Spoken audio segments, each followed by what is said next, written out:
Ladies and gentlemen, good afternoon and welcome to the sentimental journey of Police Brigadier General Alfredo Kiwat Dangani, Chief of Staff, Philippine National Police Academy.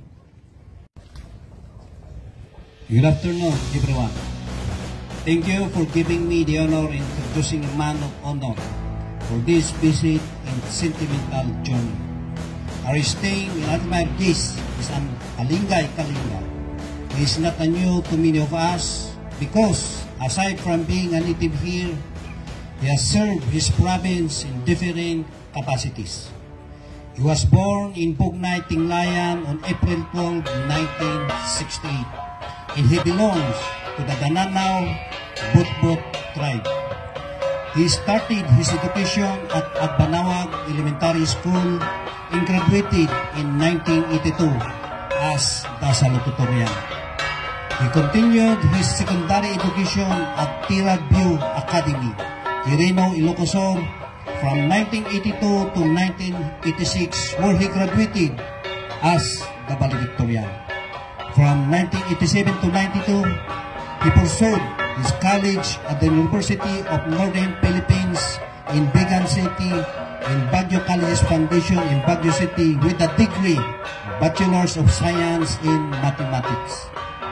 He entered the prestigious Philippine National Police Academy in 1993 with a degree of Bachelor of Science in Public Safety and graduated as a proud member of the PAP class, Patnubay class of 1995. While in the service, he pursued higher education and took his master's degree in Public Administration at the Lyceum of the Philippines and graduated in 2015. After graduating from the academy, he has been assigned to different areas and once has become the Chief of Police of Tabuk City in 2008. He also became the Provincial Director in 3 of the provinces of Cordillera to include Abra, where he bagged the Best Senior Police Commission Officer for Operation in 2019. Napayaw in here our Office Kalinga PPO, where he served from 2017 to 2018. In May 2021, he was assigned at the Civil Security Group as the Chief of the Operation Management Division, and in December 2021, he was still at the Civil Security Group assigned as the Chief of the Administrative and Resource Management Division. He was then designated as the Assistant Chief of the Firearms and Explosive Office of the same unit. His capability in leading and directing his men was further boosted when he was called to the Philippine National Police Academy, where he is currently the Chief of Staff. He went up to the hierarchy of the PNP Officers Corps, earning 115 awards and commendations in recognition of his admirable contribution to the fulfillment of the mandate of the organization. He is also a recipient of the Best Police Commission Officer Award in 2004 and the Best Senior Police Commission Officer for Operation Year in Pro Cordillera during the 118th Police Service Anniversary in 2019. He prepared himself academically to occupy different positions of responsibility. Thus, he finished the Police Senior Officer Basic Course, the Police Officers Advanced Course, and the Police Officers Senior Executive Course. He also completed civil training locally and internationally to further develop his skills and capabilities in different areas of the police service. Without further ado, join me in welcoming our Kailian, one of the pride of Kalinga, the Chief of Staff, the Philippine National Police Academy, Police Brigadier General Alfredo Kiwat Dangani, sir.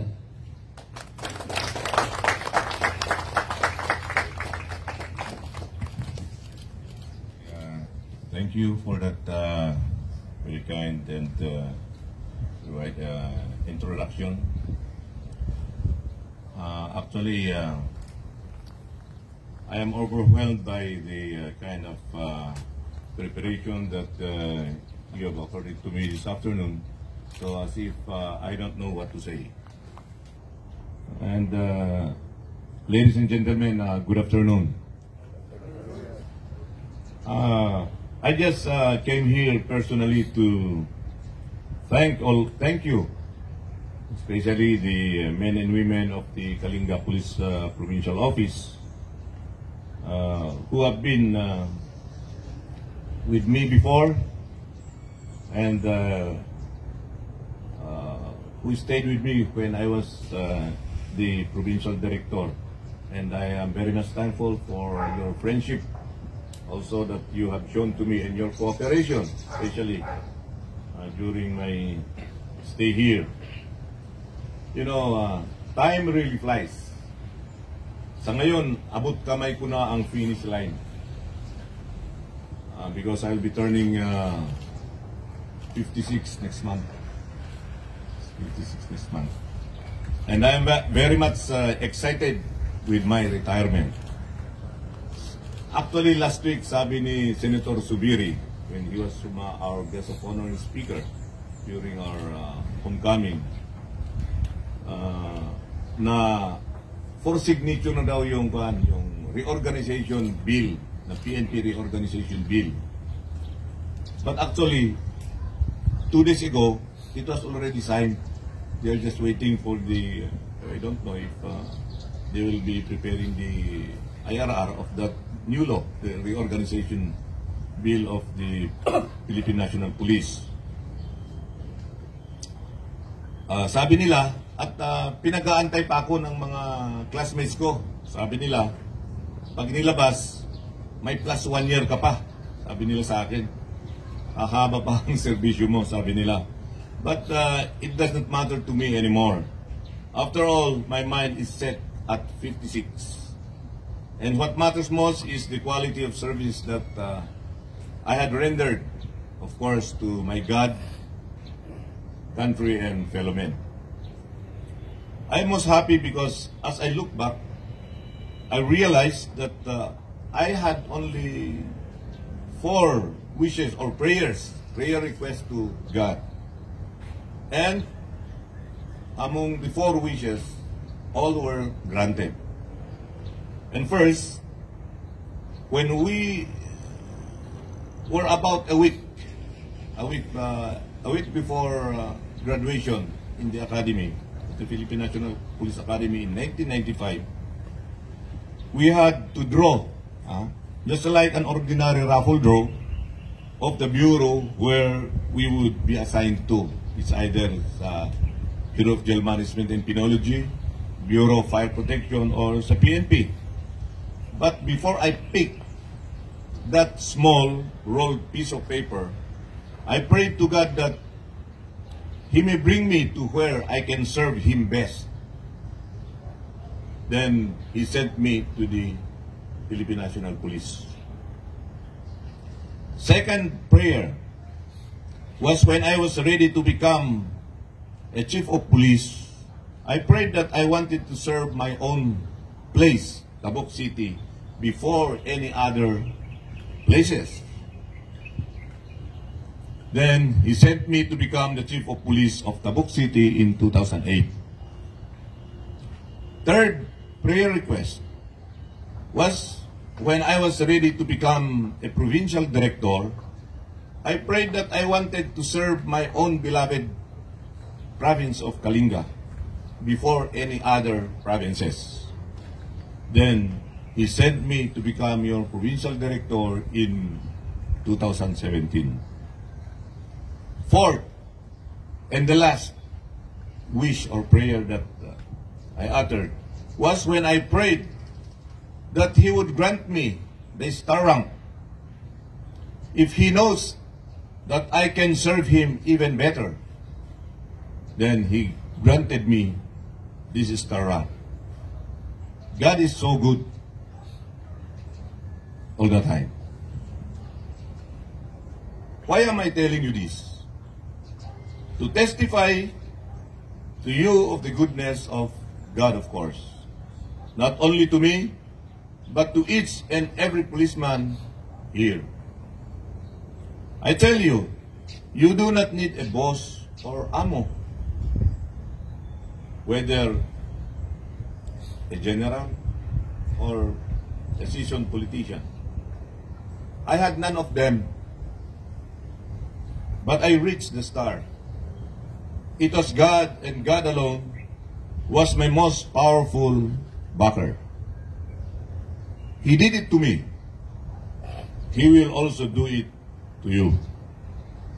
One of my most unforgettable experiences happened here in this building when I was assigned here as your provincial director.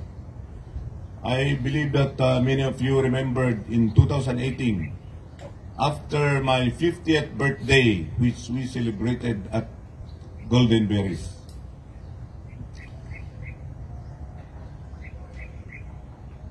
On April 17, I suffered from myocardial infarction or heart attack.